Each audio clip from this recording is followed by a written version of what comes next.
Welcome to Progress Coaching Institute. Progress Coaching Institute में आपका स्वागत है। बच्चों, मैं आपसे इस वीडियो को शुरू करने से पहले ये वादा करता हूँ कि जिस तरह से मैं इस चैप्टर को पढ़ा रहा हूँ और जिस तरह से मैंने पढ़ाना शुरू किया है, अगर आप मुझको कम से कम 3 महीने फॉलो करते हैं तो जो आपको इंग्लिश में क्वेश्चन आंसर लिखने की समस्या होती है, जो आप क्वेश्चन आंसर खुद से बना नहीं पाते हैं, वो समस्या आपकी ख़त्म होने के कगार पे आ जाएगी। आप उसको समझ पाएंगे, अपने शब्दों में लिख भी पाएंगे। ऐसा समस्या देखी जाती है कि सीबीएसई बोर्ड के बच्चे ज़्यादातर 90% बच्चे जो हैं समझते तो हैं, लेकिन उसको पेन और पेपर से लिख नहीं पाते इंग्लिश में। इसी समस्या को ख़त्म करने की मैं कोशिश कर रहा हूँ, एनसीईआरटी को रीड करके छोटे छोटे क्वेश्चन बना के, और इसके बाद मैं एक डिटेल एक्सप्लेनेशन के साथ एक 1 शॉर्ट वीडियो 2 घंटे की बनाऊँगा इस चैप्टर को। उससे भी आप पढ़ सकते हैं, उससे आप याद कर सकते हैं, इससे आपको राइटिंग स्किल बेटर होगी। तो हम लोग जहाँ से पढ़े थे उसके बाद हम लोग पढ़ना शुरू करते हैं। पिछले वीडियो में हम लोग शुरुआत से लेकर यहाँ तक पढ़ चुके थे, यहाँ तक पढ़ चुके थे। अब हम लोग इसी के आगे पढ़ना शुरू करेंगे, और बीच में हम लोग ये छोड़ दिए थे, हम लोग इसको भी पढ़ेंगे। More to know, if an active object on the path of light become very small, अगर एक ऐसा ऑब्जेक्ट जिससे लाइट पास नहीं हो पाती है, यानी एक्टिव ऑब्जेक्ट को लाइट के रास्ते में रख दिया जाए, लाइट के पाथ में रख दिया जाए, और वह बहुत छोटा हो, जो आपके ऑब्जेक्ट हुआ बहुत छोटा हो। Light has a tendency to bend around it, light के पास यह प्रवृत्ति पाई जाएगी कि वह इससे टकराएगी जब तो मुड़ जाएगी। And not walk in straight line, walk और स्ट्रेट लाइन में नहीं चलेगी।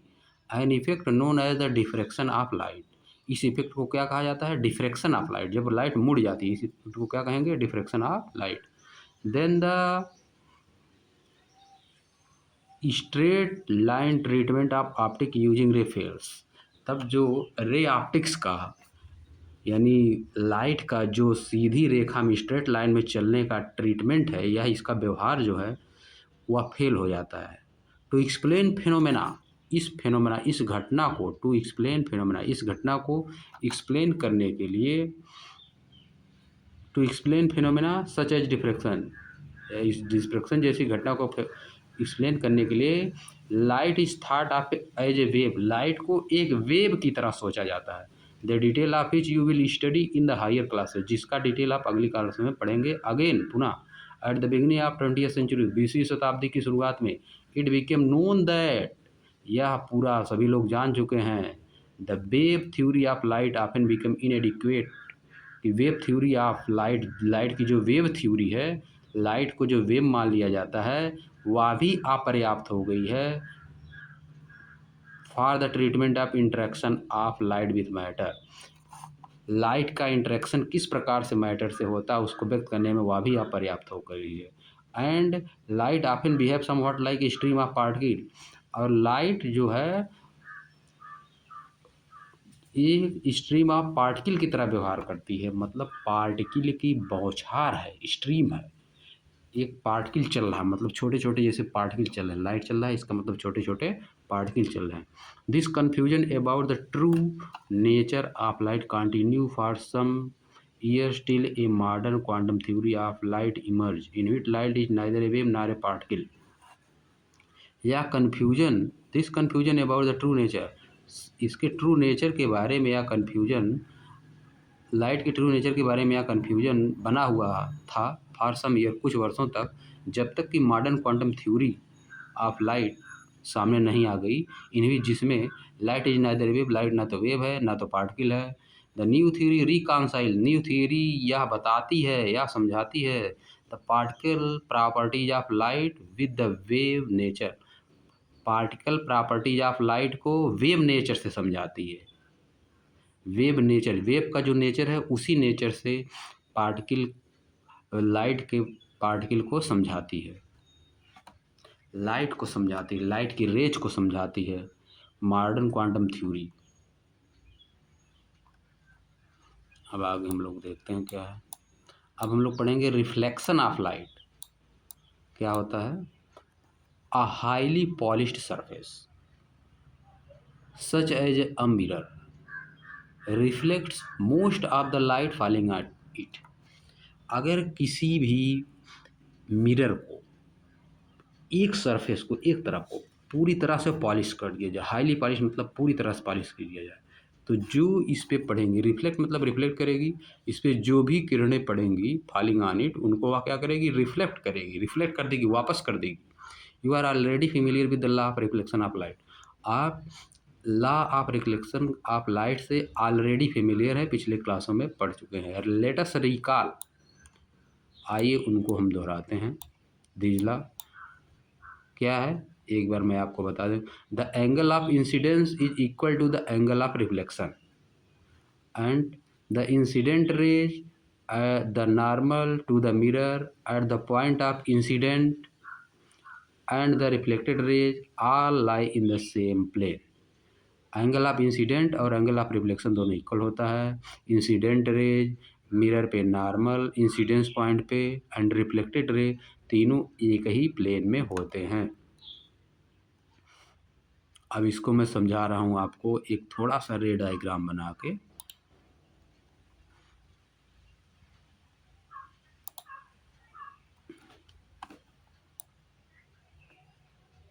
यह मान लीजिए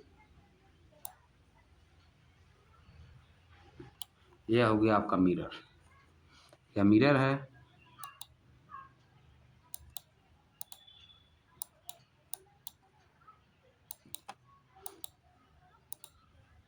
इधर से पॉलिश्ड, एक साइड से पॉलिश्ड, मिरर एक साइड से पूरी तरह से पॉलिश्ड है।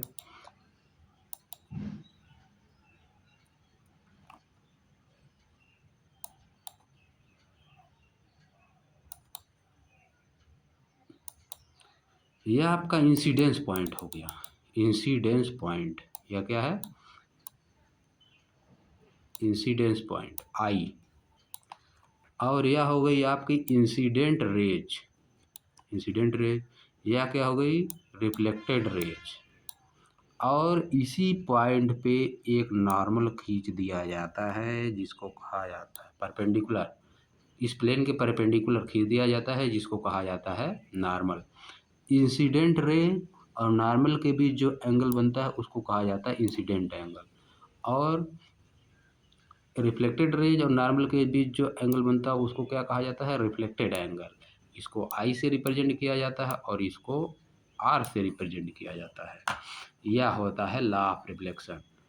ये क्या है? Incident raise. ये क्या है? Reflected raise. इंसिडेंट रेज आने वाली, रिफ्लेक्टेड रेज। यह क्या है? मिरर है, वन साइड से पॉलिश्ड। यह क्या है? इंसिडेंट पॉइंट है। यह क्या है? नॉर्मल। यह नॉर्मल जो होता है इमेजिनरी नॉर्मल होता है। तो लॉ ऑफ रिफ्लेक्शन क्या है? Incident angle is equal to the reflected angle, यानी I equal to angle I equal to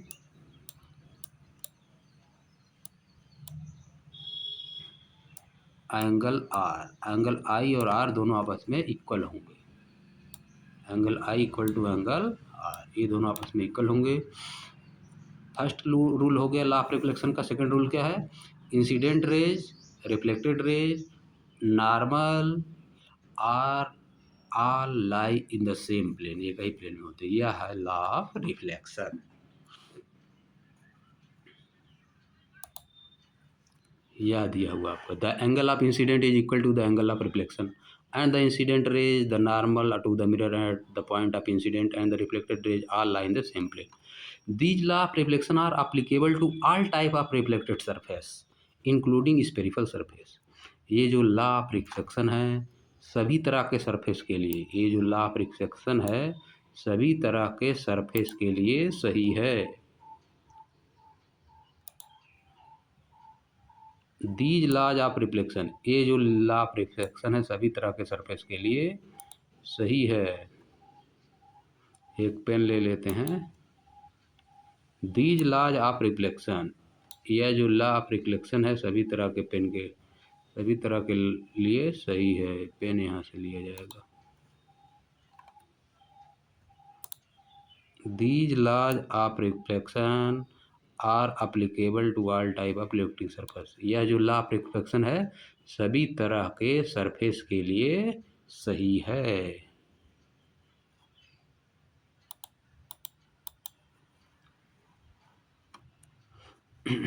अब इसको हम लोग हटा देते हैं। Including spherical mirror, spherical mirror को लिया जाए उसके लिए भी सही है।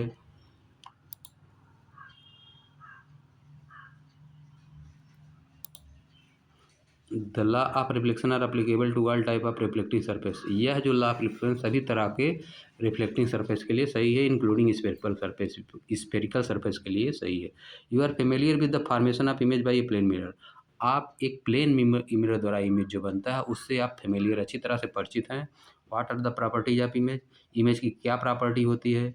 Image form by a plane mirror is always vertical and erect, जो प्लेन मिरर से इमेज बनता है वह हमेशा वास्तविक होता है और खड़ी स्थिति में होता है, इरेक्टेड स्थिति में होता है यानी खड़ा होता है। The size of image is equal to that of object, जो इमेज की साइज होती है ऑब्जेक्ट के इक्वल होती है। The image form is far behind the mirror as object in front of it, mirror के अंदर ऑब्जेक्ट उतना ही दूरी पर होता है जितना कि वह सामने दूरी पर होता है।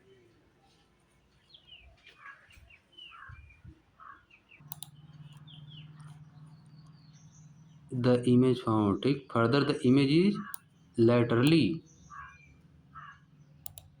फर्दर इसके साथ ही इसके आगे the image is laterally inverted, image जो है उल्टा बनता है। जैसे हम अगर मिरर में सामने खड़े हों तो अगर हम अपना दायां हाथ उठाएंगे तो मिरर में जो फिगर बनेगा हमारा पिक्चर वह बायां हाथ उठाएगा।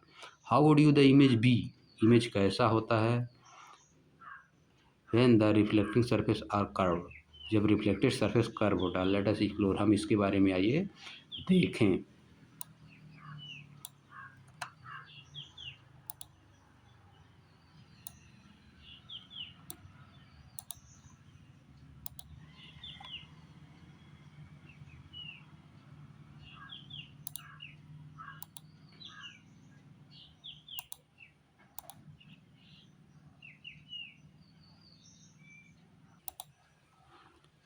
Activity 9.1, take a large shining spoon, एक चम्मच लीजिए चमकता हुआ बड़ा। Try to view your face in its curve surface, इसके कर्व सरफेस में अपना फेस देखिए कैसा दिखाई देता है। Do you get the image, yes आप इमेज पाएंगे। ये इज इट स्मॉलर और लार्जर, क्या बड़ा या छोटा। Move the spoon slowly away from your face, spoon को धीरे धीरे अपने फेस से दूर ले जाइए। ऑब्जर्व द इमेज, इमेज को देखिए। हाउ डज इट चेंज, कैसे यह चेंज होता है। Reverse the spoon and repeat the activity, image को जो चम्मच ले स्पून उसको उल्टा करिए। How does the image look like, अब इमेज कैसा दिखता है। Compare the characteristics of the image on two surface, दोनों सरफेस पे इमेज की कैरेक्टरिस्टिक को समझिए, देखिए, कंपेयर करिए। The curve surface of a shining spoon could be considered as a curve mirror, जो कर्व सरफेस है शाइनिंग स्पून का उसको क्या कहा जाएगा, कर्व मिरर कहा जाएगा, मान लिया जाएगा। The most commonly use type of curve mirror is the spherical mirror,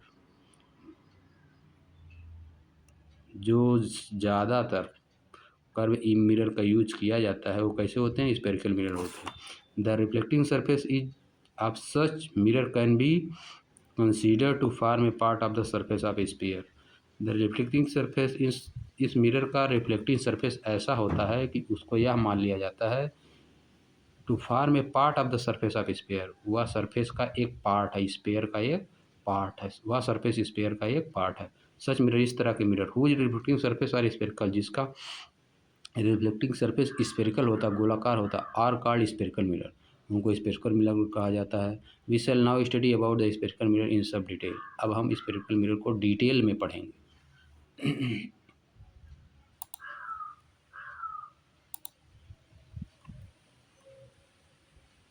the reflecting surface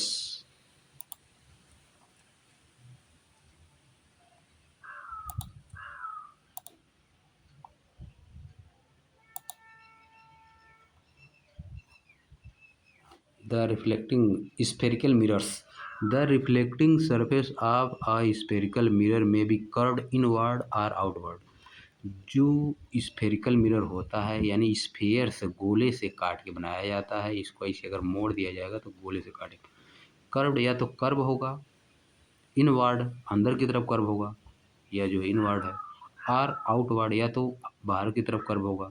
spherical mirror whose reflecting surface is curved inward, ऐसा स्पेरिकल मिरर जिसका अंदर की तरफ का सरफेस जो है कर्व्ड होता है, that is face toward the centre of the sphere, यानी उसका फेस स्पेयर जिससे वो काट के बनाया हुआ है उसके सेंटर की तरफ होता है, इज कॉल्ड कॉनकेव मिरर। ऐसे मिरर को क्या कहते हैं? कॉनकेव मिरर कहते हैं। ये spherical mirror whose reflecting surface is curve outward, जिसका कर्व जो है आउटवर्ड होता है, यह इस तरह से बाहर वाली सतह जिसका लाइट का रिफ्लेक्शन करती है तो उसको कहा जाएगा is called convex mirror.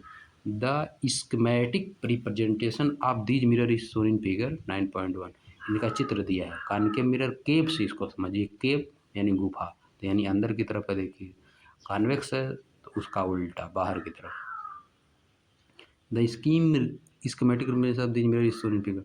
You may note in this diagram that the back of the mirror is shaded.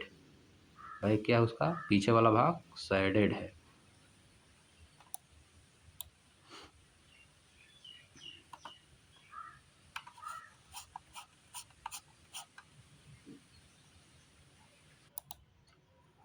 You may now understand, अब आप समझ पाए होंगे कि the surface of the spoon curved inward can be approximated to concave mirror and the surface of the spoon bulge outward can be approximated to a convex mirror। इसको जो है concave mirror कहा जाएगा, इसको convex mirror.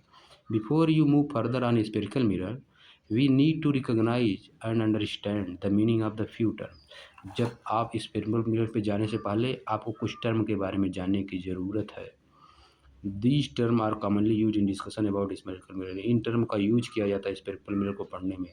The centre of the reflecting surface of spherical mirror is a point called the pole. जो इसका centre होता है, centre, the centre of the reflecting surface of spherical mirror is called the pole, या इसके centre को क्या कहा जाता है? पोल कहा जाता है। It lies on the surface of the mirror, या सरफेस के मिरर के सरफेस पे होता है। The pole is usually represent by letter P. Pole को किस लेटर से रिप्रेजेंट किया जाता है? P letter. अब मैं आपको इसका चित्र बना के बता देता हूँ।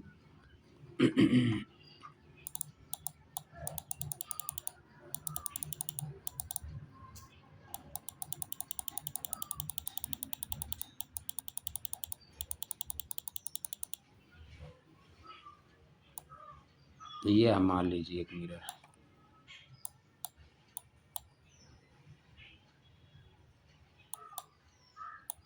यहाँ पे होगा इसका पोल, पी से रिप्रेजेंट से लेटर से रिप्रेजेंट किया जाता है।